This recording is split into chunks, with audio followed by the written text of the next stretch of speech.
Did you know that there was enmity and still is between an unsaved man and God? They are enemies.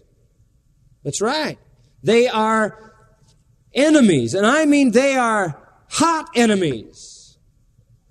Christ in Revelation 1 is pictured with burnished, burning, blazing, white-hot heat of molten brass with which He treads in judgment on those who are His enemies. And in Ephesians chapter 2, it says that the one who is without Christ is a child of wrath. The fury of God will be spent on such. To be an enemy of God is a serious, serious thing. The eternal hell is designed to be occupied by the enemies of the eternal God. Man is separated. There is enmity. That just means there is an enemy thing there. That means there is animosity. There is hatred. There is antipathy. There is rebellion. And you know something? As a human being, you can't do one thing about it to change it in your own strength. Look at Romans chapter 5 for a minute.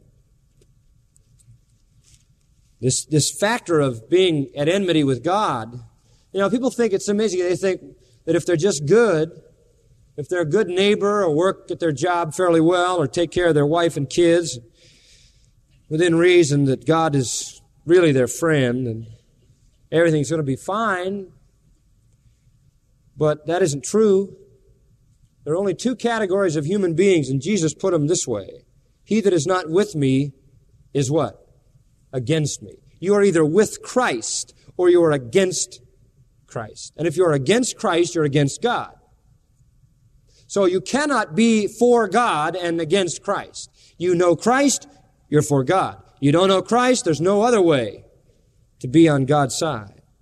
So you're alienated. You're an enemy. There is enmity, antipathy. Notice the inability of man to do anything about it. Romans chapter 5, verse 6.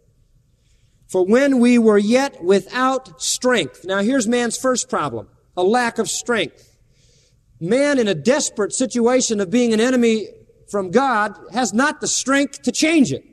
There's nothing he can do. He is impotent. He is weak. He is without strength.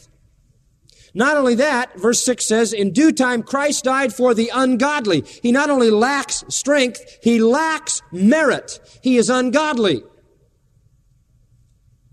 He is ungodly. He is not just pro-God, but doesn't know Christ. He is without Christ ungodly. He doesn't know God. No man cometh unto the Father but by me, Jesus said. So a man is without strength and he's without God. He is ungodly. He has no merit to commend him. He's done nothing to earn God's response or respect. And he has no strength to change his circumstances. Not only that, verse 8 says, God commended his love toward us in that while we were yet sinners. He lacks strength, he lacks merit, and he lacks righteousness. He is a sinner by definition.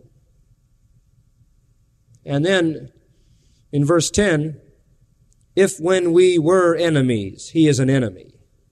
Now here's the picture of an unregenerate man. Impotent, without merit, unrighteous, and an enemy. That's the status of a person without Christ. But notice what it says in those same verses. While man couldn't do anything about it, when we were without strength, verse 6, in due time Christ died for the ungodly. Verse 8, but God commended his love toward us that while we were yet sinners, Christ died for us. Verse 10, when we were enemies, we were reconciled to God by the death of his Son. You notice the point? You can't do anything about it, but Christ did all, you see. He removed the barrier between a man and God. He is the one who makes reconciliation possible.